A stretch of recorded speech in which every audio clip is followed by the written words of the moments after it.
Hello student, मेरा नाम है किशन। तो आज आपका स्वागत है हमारे यूट्यूब चैनल में।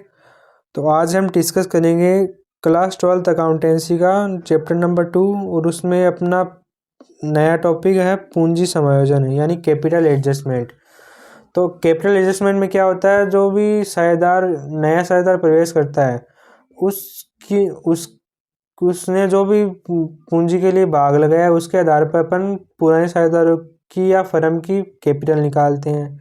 उसके बाद में क्या होता है, जो भी जैसे जितने भी समायोजन हो गए उनके पश्चात जो भी पूंजी आई उसको साझेदारों में वितरित करते हैं और वितरित करने के बाद साझेदारी को जो पुरानी पूंजी होती है और जो नई पूंजी होती है उसमें जो भी डिफरेंस होता है, जैसे ज़्यादा लाएगा तो वो अपनी फर्म से पूंजी निकाल ले जाएगा, और कम लाएगा तो फर्म में पूंजी जमा करके जाएगा। ठीक है, तो इसी प्रकार से अपना क्वेश्चन नंबर 31 है।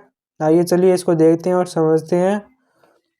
अव्यय साझेदार हैं, 3:1 के अनुपात में लाभ व हानि का विभाजन करते हैं। 1 अप्रैल 2017 को वे सह को लाभों में भाग के लिए फर्म में प्रवेश देते हैं। सह लाभ में अपने 1/4 भाग के लिए 1/4 भाग के लिए 20,000 रुपये लाता है। तो सह की पूंजी के आधार पर अपन फर्म की पूंजी निकाल लेंगे। ठीक है, ख्याति परिसंपत्ति व दायित्व के पुनर्मूल्यांकन आदि समायोजन के पश्चात अ और ब की पूंजी क्रमशः 50,000 रुपये और 12,000 रुपये है। मतलब जो भी समायोजन हो गए उसके बाद में अ व ब की पूंजी 50,000 और 12,000 रुपये है। यह भी निर्णय लिया गया कि साझेदारों की पूंजी नए लाभ विभाजन अनुपात के अनुरूप होगी। अब अपने को पुराना दे रखा है और ये नया लाभ विभाजन अनुपात निकालना होगा। ठीक है, फिर अ व ब की नई पूंजी की गणना को यह मानते हुए कि अ व ब नए लाभ विभाजन के अनुपात के अनुसार पूंजी रखते हुए अलिखित धनराशि लाएंगे या आरित करेंगे, या तो धनराशि लाएंगे या जमा करेंगे या निकालेंगे, जैसी भी स्थिति और योजना मंचा प्रविष्ट कर दीजिए।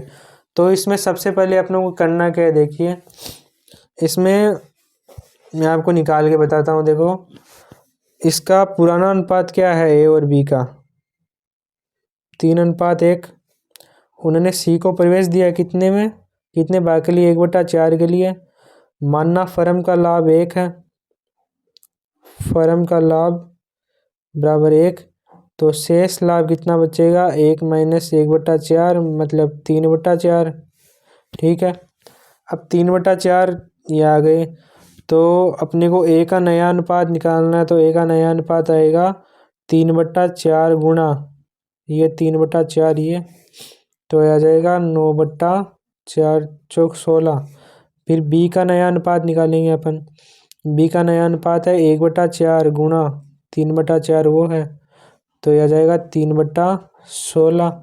अब ए व बी और सी का तीनों का नया अनुपात निकाल लेंगे। 9/16 यहाँ पे रख देंगे, 3/16 यहाँ पे रख देंगे। फिर सी के है 3/4, तो ये 3/4 रख देंगे। फिर आगे चलिए, फिर ये 16 कॉमन आ गया, ये आ गया 9:3 ये 4 का इसमें भाग देंगे, यहाँ पे 1/4 रखेंगे। ठीक है, ये 4 का इसमें भाग देंगे, 4 बार जाएगा, 4 को 1 से गुणा करेंगे 4, मतलब 9, 3 और 4, ये नया अनुपात आ जाएगा इनका 9:3:4। अब देखो सी की पूंजी के आधार पर फर्म की पूंजी निकालेंगे। सी की पूंजी के आधार पर फर्म की पूंजी कैसे निकलेगी। सी कितने हिस्से के लिए प्रवेश आया, 1/4 हिस्से के लिए। ठीक है, 20,000 इसकी फर्म की पूंजी थी, 20,000 की वो कैपिटल लाया था, तो 20,000 की कैपिटल लिखेंगे। अब फर्म की पूंजी कैसे निकलेगी, फर्म की पूंजी, तो इसमें क्या करना पड़ेगा अपने को, 20,000 तो ये लिख दिए ऐसे ही ऐसे ही।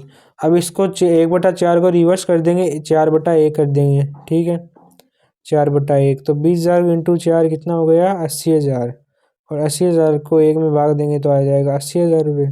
तो ये आ गई टोटल फर्म की पूंजी 80,000 रुपये। अब 80,000 के आधार पर अपन क्या निकालेंगे, साझेदार की नई पूंजी निकालेंगे।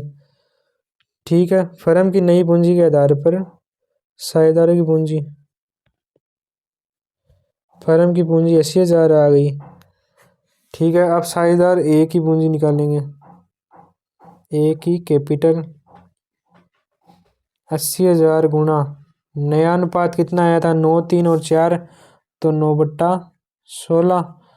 ए का था तो ये कट जाएंगे 16 से 80, ये आ जाएंगे 5,000, ये आ जाएंगे 45,000 रुपये। ठीक है, बी की कैपिटल निकाल लेंगे। बी की कैपिटल आ जाएगी 80,000 गुणा नया अनुपात कितना था बी का, 3/16, तो ये कट जाएंगे 5,000। 5,000 को 3 से करेंगे 15,000। फिर सी की कैपिटल निकाल लेंगे इसी प्रकार। कैपिटल बराबर 80,000 गुणा नया अनुपात कितना था सी का, 4/16, तो 4/16 लिख देंगे। 16 से ये गए, ये आ जाएंगे 5,000। 5,000 को 4 से गुणा करेंगे, ये आ जाएंगे कितने, 20,000। अब इनको टोटल कर लीजिए, ये टोटल पूंजी 80,000 के करीब 80,000 आएगी। ठीक है, अब क्या बोल रखा है इसने कि इस लाइन में पढ़ेंगे एक बार, देखिए। ये बोल रहा है कि समायोजन करने के पश्चात ए व बी की पूंजी क्रमशः 50,000 और 12,000 थी। तो अब नई पूंजी कितनी आई है, ये तो है न्यू कैपिटल। ठीक है, अब ओल्ड कैपिटल कितनी है इनकी, ओल्ड कैपिटल ए की कितनी है, 50,000 रुपये।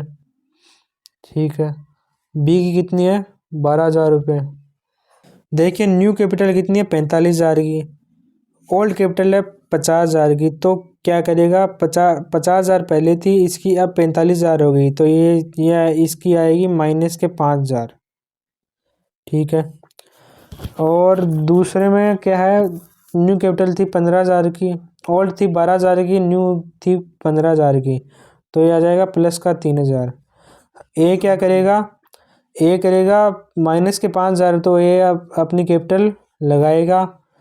एक तो एंट्री क्या बनेगी, as capital account D R to bank, क्योंकि लाया है तो जमा करेगा, तो बैंक को सी आर करेंगे, तो 5,000 से एंट्री बन जाएगी। फिर बी क्या करेगा, बी की ज़्यादा कैपिटल है, प्लस की 3,000 है, तो वो निकाल के ले जाएगा। तो निकालेंगे तो बैंक को अपन डी आर करेंगे, तो bank account D R to बीज कैपिटल। तो आज के लिए इतना ही, मिलेंगे अगली वीडियो में। तब तक के लिए आप पुरानी वीडियोज़ को देखिए और इस वीडियो को ज़्यादा से ज़्यादा लाइक करें, शेयर करें और सब्सक्राइब करें।